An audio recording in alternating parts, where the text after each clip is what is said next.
আসসালামু আলাইকুম ওরহমতুল্লাহ বরকাতু। প্রিয় ভাই এবং বোনেরা, আপনারা সবাই কেমন আছেন? আশা করি আল্লাহর রহমতে অনেক ভালো আছেন। আমরা মুসলমান হিসেবে আল্লাহ রব্বুল আলামিন আমাদের জন্য 5 ওয়াক্ত নামাজ ফরজ করেছেন এবং একটি নামাজ ওয়াজিব করেছেন, এবং সে সাথে আল্লাহ রব্বুল আলামিন আমাদেরকে পবিত্র মহাগ্রন্থ আল কোরআন দান করেছেন। তো মহাগ্রন্থ আল কোরআন তেলাওয়াত করতে এবং নামাজ আদায় করতে অবশ্যই আমাদের পবিত্র হতে হয়। তো পবিত্র হওয়ার জন্য আমাদের শর্ত হচ্ছে উজু করতে হবে আমাদের, এবং এই উজু করার জন্য ইসলাম আমাদেরকে কতগুলো দিক নির্দেশনা দিয়েছেন। এই দিক নির্দেশনাগুলোর মধ্যে কয়েকটি ফরজ কাজ রয়েছে, যেগুলো আমরা আদায় না করলে আমাদের পবিত্র হওয়া যাবে না, অর্থাৎ উজু হবে না, উজু ভঙ্গ হয়ে যাবে। কারণ আপনারা জানেন, ফরজ তরক হয়ে গেলে তাহলে সেই ইবাদত কবুল হয় না। ঠিক তেমনি উজুর মধ্যে কয়েকটি ফরজ রয়েছে, যেগুলো আমাদের থেকে ছুটে গেলে আমাদের উজুটা হবে না।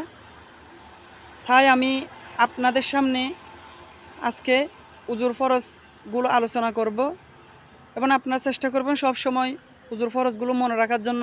কারণ আমরা অনেকে দেখি এবং অনেকবার লক্ষ্য করছি, আমরা যখন মসজিদে নামাজ পড়তে যাই, অনেকে নামাজের মধ্যে দেরি হয়ে যাবে বিদায় একটু তাড়াহুড়া করতে গিয়ে অনেকে সে উজুর ফরজগুলো তরক করে ফেলেন, অর্থাৎ তাদের থেকে উজুর ফরজগুলো ছুটে যায়।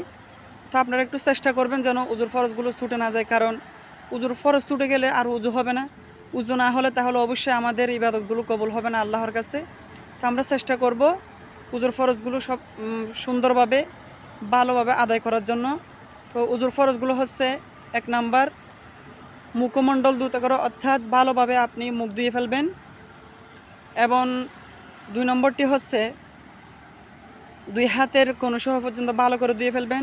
হাতের কোণা বলতে আমাদের হাতের উপরে যে গিরাটা রয়েছে সেই গিরা পর্যন্ত আপনারা ভালোভাবে ধুয়ে ফেলবেন। 3 নম্বর হচ্ছে, হাত ধোয়ার পরে আপনারা সুন্দর করে মাথা মাসে করে ফেলবেন। মাথা মাসে করার শেষ হয়ে গেলে পা ধুয়ে ফেলতে হবে। এবং এই 4টি হচ্ছে উজুর ফরজ। চেষ্টা করবেন উজুর ফরজগুলো আদায় করার জন্য। উজুর ফরজ ছুটে না গেলে এবং এর বাইরে যদি অন্য কোনো একটা ছুটে যায় তাহলে উজু হয়ে যাবে, কিন্তু ফরজ যদি তরক হয়ে যায় অর্থাৎ ছুটে যায় তাহলে উজু হবে না। এজন্য আমরা সবাই মুসলমান হিসেবে চেষ্টা করব যেন ভালোভাবে উজু করে নামাজ আদায় করতে পারি। কারণ আমরা আল্লাহর কাছে সারা দিনের মধ্যে 5 বার আল্লাহ তাআলাকে স্মরণ করি, সেই স্মরণটা যেন সুন্দরভাবে আল্লাহর কাছে উপস্থাপন করতে পারি, সেই